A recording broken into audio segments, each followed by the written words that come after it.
afternoon to my listeners on KCAA in the Inland Empire, and good afternoon and good evening to those listening to me on the live stream link. This is the Kathleen Wells Show. I'm Kathleen, and today I'm excited. I'm always excited, actually, but I'm really excited today because what we're going to do, we're going to discuss the national summit that took place last Friday in Washington, D.C. at the U.S. National Press Club in Washington, D.C. The issue that they discussed, the summit discussed reassessing the relationship between Israel and U.S. and the United States, reassessing that special relationship. And we're going to discuss it with one of the sponsors, a frequent guest on my show. Actually, he's one of my favorite guests. He's one of my favorite guests because I've loved his two books that he wrote, DIVERT and Spy Trade, Grant Smith. I'm delighted to have him. He was a co-sponsor of the National Summit on reassessing the relationship between the United States and Israel. Hey, let me ask you guys, don't you think that relationship needs to be reassessed? And if you don't think it needs to be reassessed, you don't know what's going on. You're not adequately informed. So I can't wait to bring Grant on. In fact, I'm going to bring him on right now first I'm going to tell you that Grant is the director of the Institute for Research on Middle East Policy. I should say that first. Now, hi Grant, how are you? Hey, how are you? It's great to be on the show. I hope none of the other guests who have been on your show are listening to hear that I'm your favorite, because that could cause some contention here. Yeah, well, you know what dawned on me, Grant, was the fact that but for you, I would not have my mentor on the Israel-Palestine issue, Jeff Blankford. Yeah, he's great, isn't he? Thanked you for that. Have I before? No, but that's okay. He's a national resource that we all share and try to conserve. So, but you're welcome. Yeah, this is my first time thanking you. I've had you on the show several times, and I never formally thanked you for introducing me to... Do you remember how that happened? I wrote a piece for Huffington Post and Alternate on... I interviewed Noam Chomsky, and you sent me a email saying, you got to talk to Jeff Blankford. Do you remember that? I do remember that, yes. That was a few years back. Yes. Well anyway, let's talk about... Go ahead. I was just going to say that kind of interaction can be the start of many things, and some stories like that were also told at the conference. But please go ahead. Yeah, it's a fantastic thing, and it just dawned on me. I mean, because Jeff has become my mentor on Israel and Palestine. But for Jeff, I wouldn't know what I know. I know everything I know about that, basically, at least much of what I know, because of Jeff.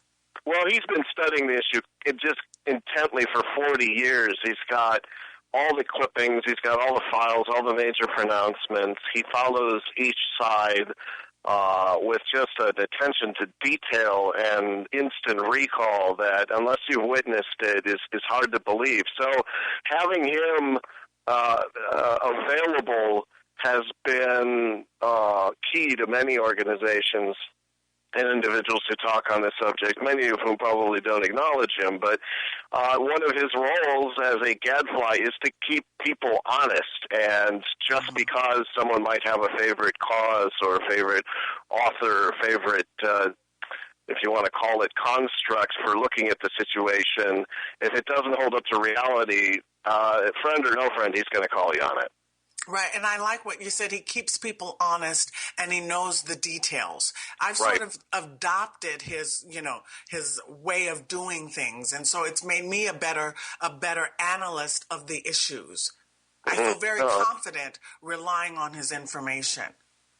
His information is good, but also it's always good to pass him things and have him not fact check it, but just reality check it, because he has been around for 40 years doing apparently little else but examining all of the policies and declassification and statements and new organizations that spring up, some of them overtly, others attempting to be covert, and it's just a wonderful thing. And he played a fairly major role on one of the panels as well in Washington, but his his work is definitely important.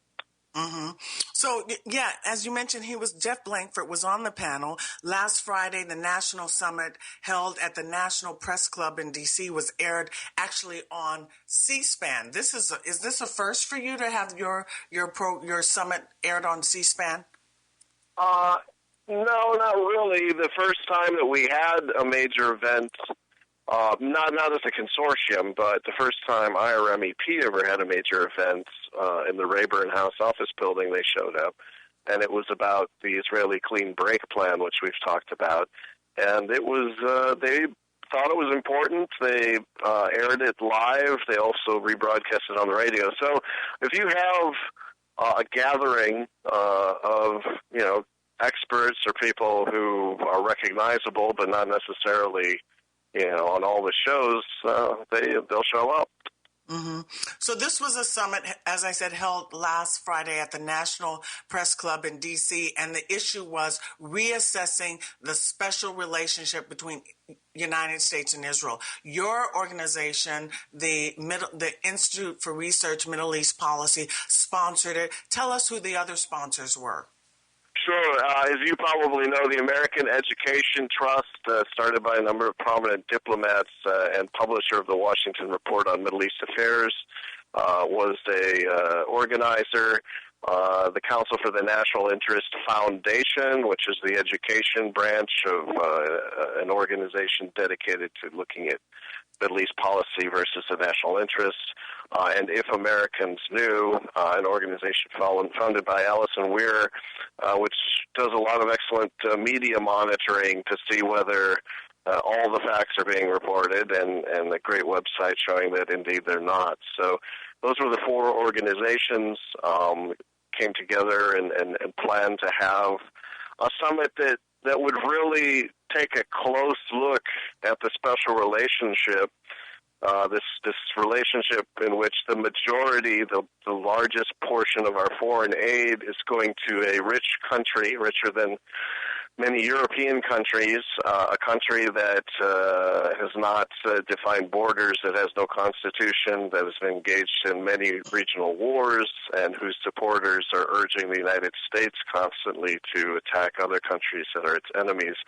We thought that it would be a good thing to have a high-profile, expert-level review of that relationship in the days immediately following the American-Israel Public Affairs Committee's annual meeting in Washington, so that we could not only present some little-known facts from a wide group of independent researchers who follow this closely year after year, but also present some timely information on what they were asking of the United States and whether that was in the broader American interest. So the timing was right, and the location was a very comfortable and easily accessible place to meet, the ballroom of the National Press Club on the 13th floor. Of course, it had all the bells and whistles in terms of enabling media to come and set up and listen and get the information, and it was well attended. Yes, it was very well attended. This is an annual event. You have it every year, and in fact, I think this was the largest crowd you've drawn. Is that correct? I watched it online, and I was very impressed.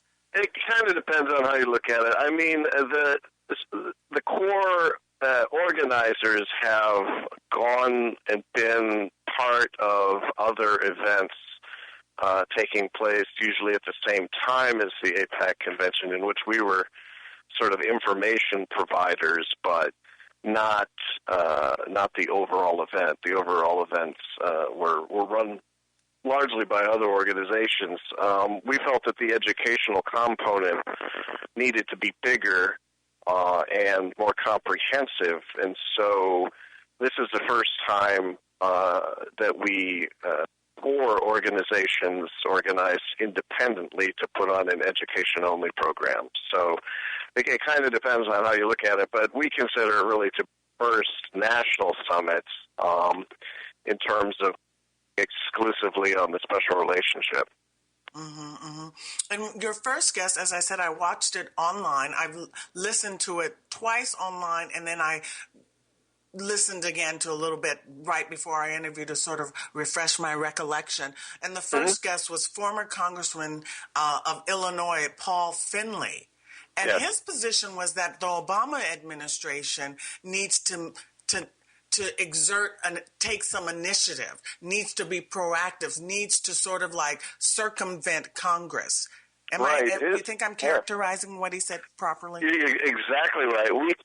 He could have come up and spoke about his experience in Congress, as Congress has been, manipulated and largely captured by the Israel lobby. He could have talked about that, but instead he simply moved on and gave a status report, basically, saying that the Congress is never. It's not going to be capable of any sort of regional peace, and that the executive needs to move powerfully to recapture its prerogative, which is, of course, where foreign policy is supposed to be formed, not the Congress. And so he made an impassioned plea based on his experience that if there was going to be any agreement, the president needed to step up. So it was timely, and it was. It followed up by a lot of questions, but it was the first presentation. Yeah, well, I don't think. I mean, he felt optimistic that would happen. But what do you think the likelihood is that Obama would take the initiative and execute an executive order to sort of circumvent the Congress and ask that Israel, with regard to Palestine, that Israel get out of the settlement business and abide by international law? That's essentially what he was saying.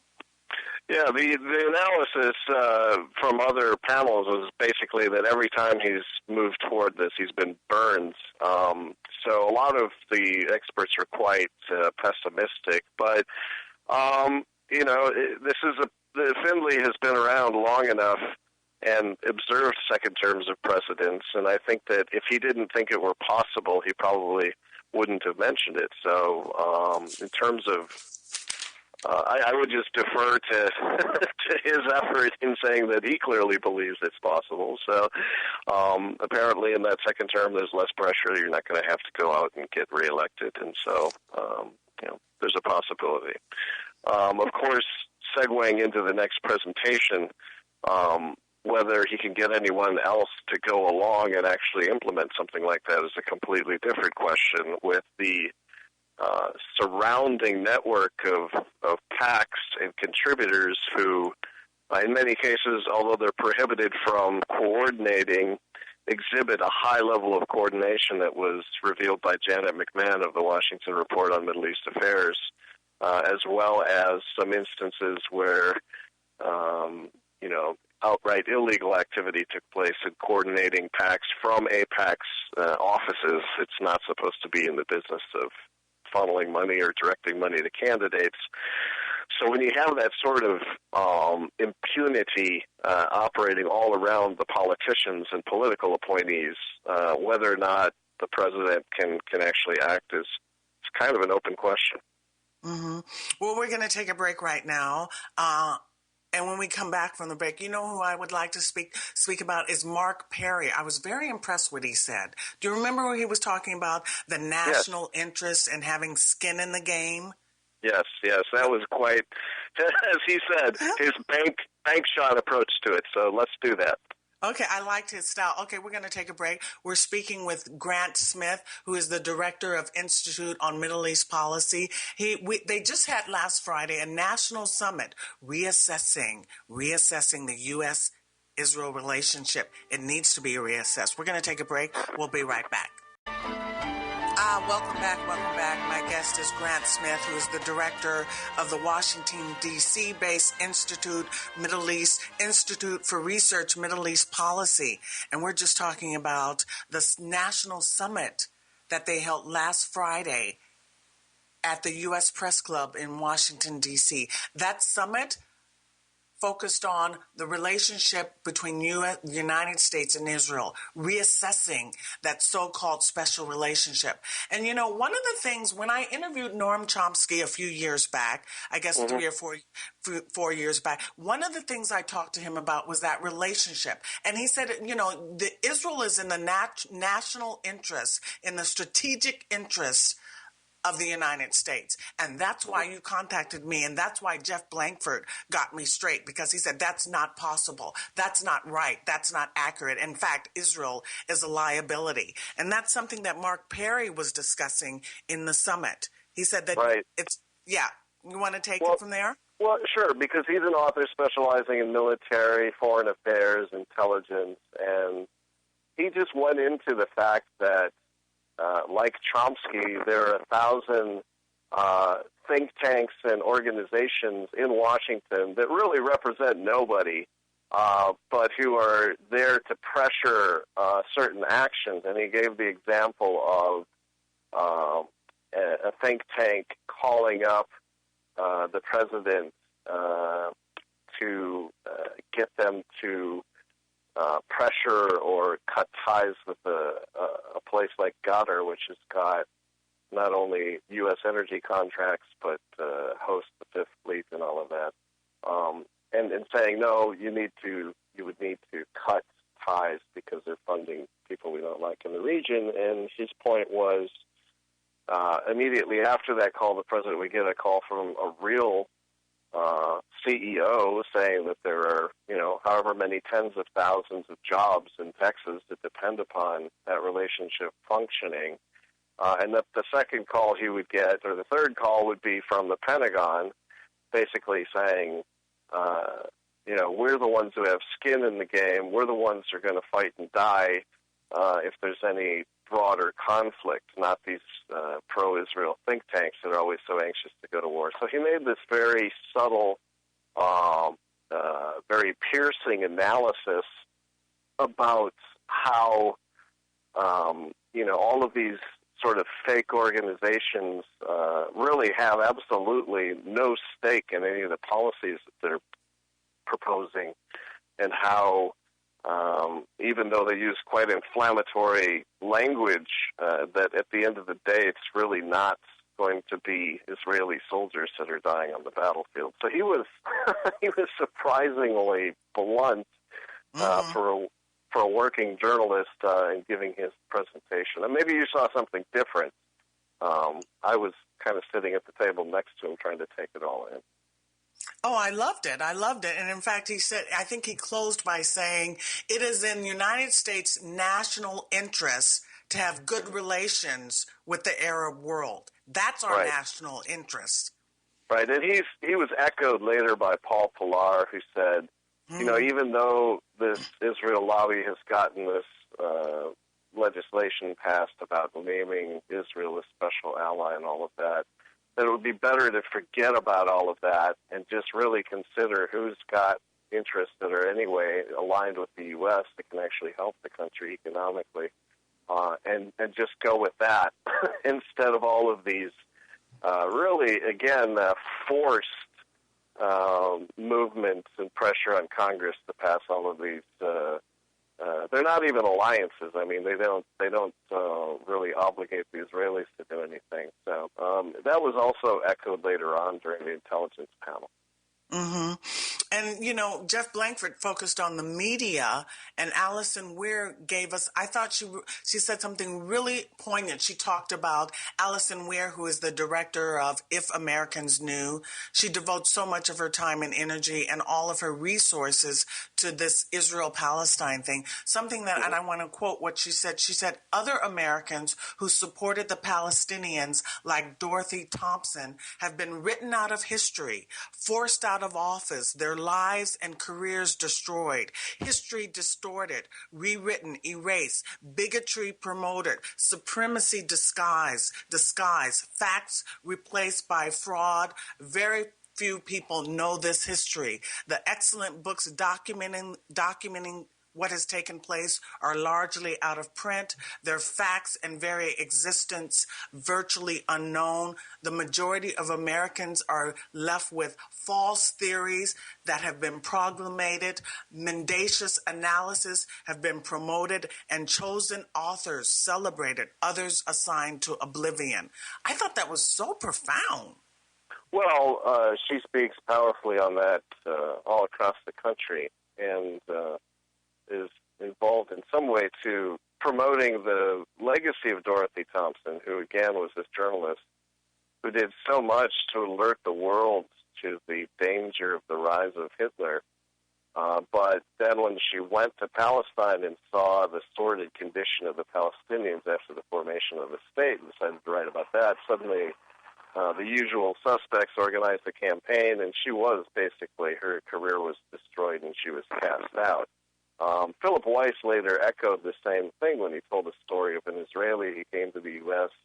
on a tour kind of guided by Tom Friedman and Jeffrey Goldberg, and how his somewhat inferior writing is just celebrated in all the key spots, Charlie Rose, et cetera, ad nauseum. So the same players and the same promotion of ideas, not based on the quality or accuracy, but based on whether they serve the lobby or not, is still ongoing. And the other side finds it really, they're really irked whenever that's pointed out, just how much of a hold on the media and ability to promote and demote authors. It's something that also happened to some respect to Jeffrey Warrow, who has this excellent book about the pressure on presidents to continually support the Israelis to the extent that the U.S. is just in a quagmire in the region. His appropriately named book was called Quicksand, and he just went through example after example in which the Israelis were always given the benefit of a doubt to America's detriment in the end. And so none of these speakers really knew each other, and a lot of the people sitting down to a panel had never met anyone to the right or left. So this theme that came out didn't come out because everybody got together and decided that would be the major talking point, like you see in a lot of gatherings, particularly something as celebrated as the AIPAC event, where there's actually no independent thought occurring at all. It was really the outcome of a lot of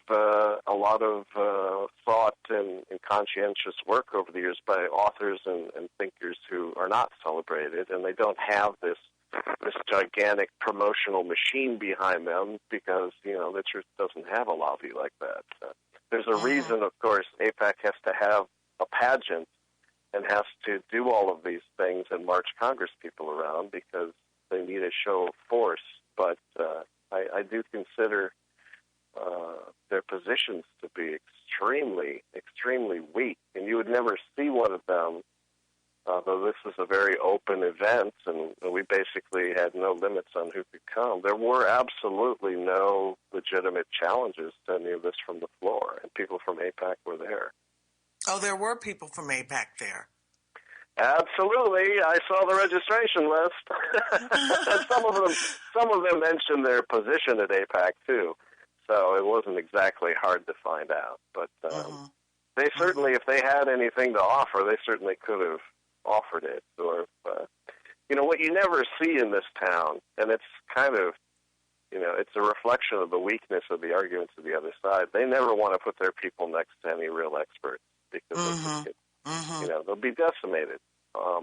And I was happy to see one thing that C-SPAN did, and that was after Netanyahu made his remarks that they needed to, stay in the occupied territories to protect their eastern flank, and that Iran was, going to launch ICBMs that the rest of the world with nukes on them. Paul Pillar, who was a very senior CIA official, got up and he did this absolute takedown of every point that Netanyahu mentioned, and he charitably called them all falsehoods and exposed how they were mainly, incorrect and designed to hide a lot of what Netanyahu's been doing over the past few years. And C-SPAN chose to run those back-to-back, first Netanyahu and then Paul Pillar's statement at the National Summit. And that's, in my view, that's the way television and broadcast media should work. There shouldn't be this, parade of people who have, no knowledge but, 5,000 talking points. No, there should be actual experts able to follow up and analyze these people. But unfortunately, very few of the people that you saw at the National Summit get the amount of airtime that their contribution merits. Oh, I was so impressed with all of them. If only they could be in the mainstream media, as you said, challenging instead of cheerleading the propaganda. Right. Because it is propaganda. It's yeah. falsehoods. Absolutely. I mean, just this whole thing that Iran even has a nuclear weapons program. I mean, how many times a day do we have to listen to that? And yet none of it's true. How many times do we have to listen that Israel's this great ally of the United States, and yet there is no alliance, as Ray McGovern pointed out. There is no contract that they have to do anything on the U.S. behalf, and they actually don't have a lot that they could do. They're kept out of wars because of their reputation in the region. So none of this, none of these facts and analyses are routinely available. But I do want to mention that people can go to natsummit.org and download any of the audio and see links to segments, the panel segments, to C-SPAN video, and that the transcript should be up by the end of the week. So if people want to just read the transcripts, that'll be available soon as well. So it, to a certain extent, being the media, bypassing the media, getting around the mainstream media is something you do well, something everyone has to try to do, because they're really not here to help. And a lot of them have been captured many decades ago and just won't move on this issue. So. Grant, mention the link again where listeners, I know some people would like to find it online, where they can hear the interviews, and I recommend, or I rather suggest, and that people do listen. This was a fabulous summit. I was extremely impressed with all of the information, all of the knowledge. The experts are just fabulous. They know what they're talking about. So give the link again so that people can go online and find the podcasts or the MP3s. Yeah, the MP3s. So the easiest way to do it is just to put in NatSummit, N-A-T summit.org. And if you go to the video audio program tab, then you'll see what's up right now. And as you mentioned, it's all the MP3s are up. People can download 1, 2, all of them if they want. As well as links to the C-SPAN segments for HD streaming video from C-SPAN's website. We have segments for each panel. The first panel, how does the Israel lobby influence Congress? Number 2 panel, does Israel and its lobby exercise too much influence on U.S. decisions to wage war in the Middle East? Number 3, which was my panel, does the special relationship transcend rule of law?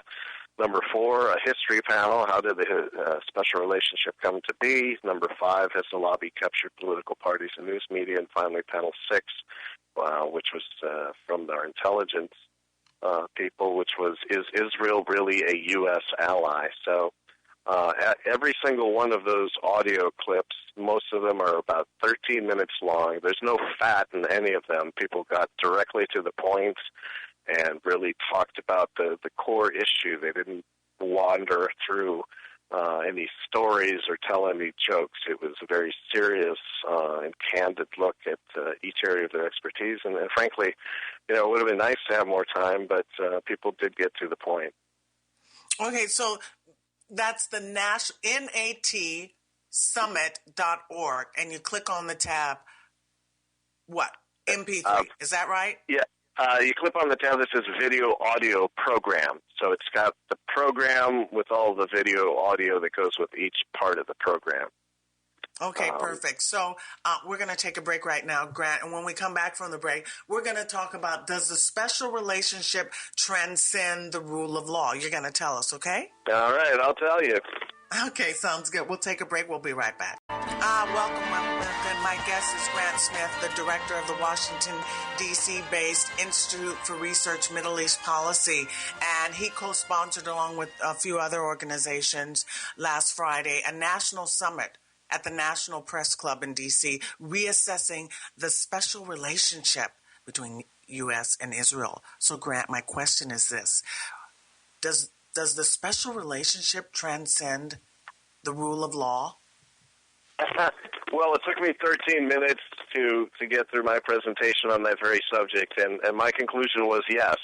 Any time that there was an arms smuggling and espionage, and there were other cases as well, foreign agent registration, major violation of election laws. Every single time, with one sole exception, they were all quashed while they were still inside the justice system, usually when they're still inside the justice system, and there was never any actual penalty for the bad behavior. And my thesis was that that's why a lot of these organizations have the power they do, and why I would argue, in contrast to many other critics, why I would argue that many of them are illegitimate, that they've gained power through illegitimate means and should not be subject of all the deference that they demand from politicians, press, and average citizens alike. So, I went through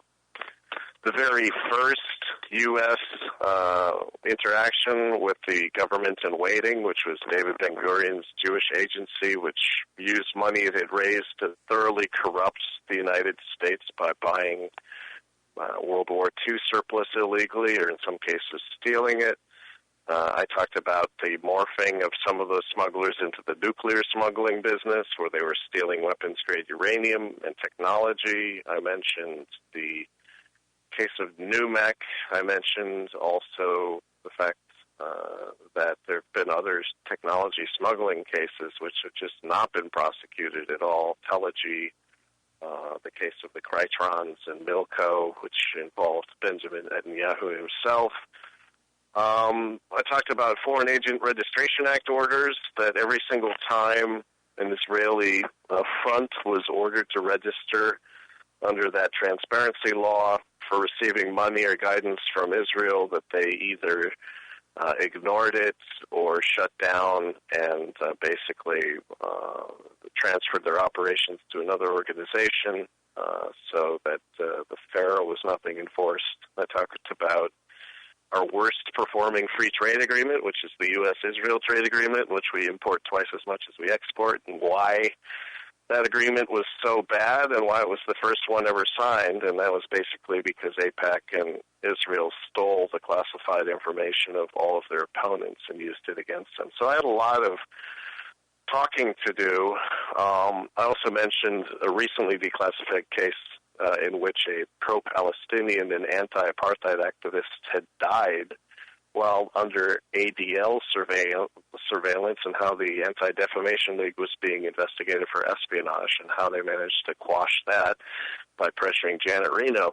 So anybody who watched my presentation probably came away thinking that they may not have seen it, but there are some extremely corrupt and powerful organizations on the Israel lobby side that are doing horrible damage to our entire system of governance and basically stripping away Americans' advice and consent and due process rights. And that a lot of these people, like Arnon Milchan, can strut around in Hollywood with complete impunity despite the grave harm they've done to the United States. So I was mentioning that while sitting next to one of the top counterintelligence officials, who later talked about how he considered Jonathan Pollard to be one of in the top 4 most damaging spies that the United States had ever encountered, despite the fact that there's a massive campaign to paint the U.S. government as being anti-Semitic merely because they won't pardon him and give him commutation of sentence so that he can leave the country. So it was quite an interesting panel. Yeah, and I want to go back a little bit and focus on the fact that the producer, was he the producer, Arnon Milchan, for the Oscar winner film, the film that won the Oscar, 12 Years a Slave. Did it win? Yeah, I think it did. Yes, I believe I haven't seen that movie because I don't want to see anything out of Hollywood, to be honest with you. But the movie 12 Years a Slave, the producer for that film is Arnon Milchan, who was an Israeli spy. I mean, right. that matters. That makes a difference, doesn't it? Well, not in Hollywood. Not in Hollywood. It doesn't. That's disgraceful. It is disgraceful. There's this twisted pride that a lot of Israeli smugglers, in particular, feel for having targeted the United States. That I don't understand personally, but you also see it with the with the conventional arms smugglers back after World War II, a pride that they managed to steal all of this stuff.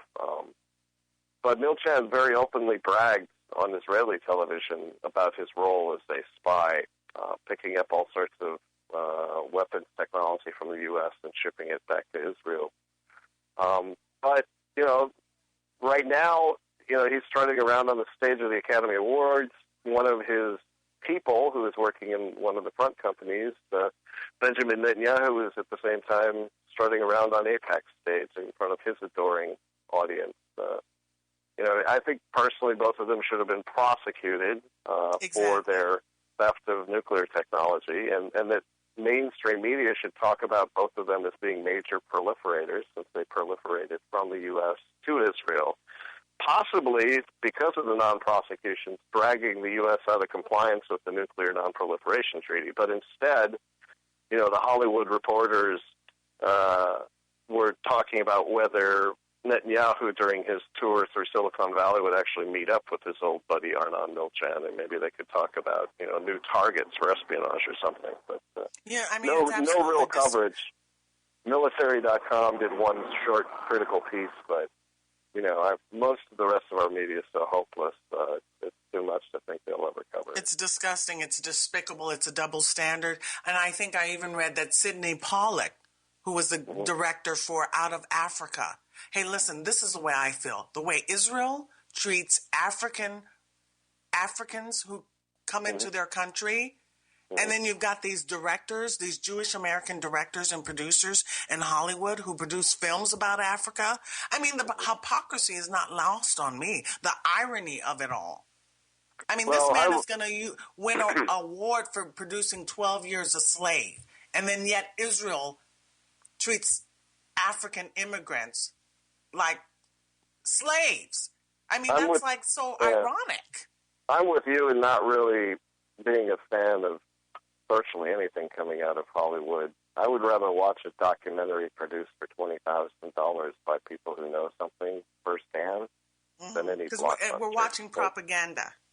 Basically, a lot of it's propaganda. And I think, there's been some real good work by Shaheen about Real Bad Arabs, how there's this ingrained anti-Iranian, anti-Palestinian, anti-Arab theme that you can observe all through Hollywood, which, they don't like being called out on. But there are a million other blockbusters they could do, spy movies about Pollard, for example, that they won't produce. So there's a real... Wouldn't that be... Yeah.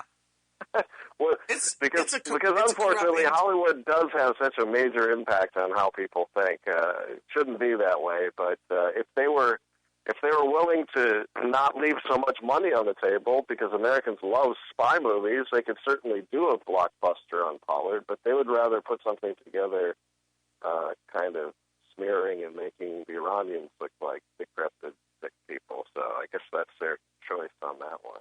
Well, I mean, Hollywood makes everyone look bad, even the Amish. Everyone looks bad except Jewish people. No, they make the Amish look bad. They make blacks look horrible.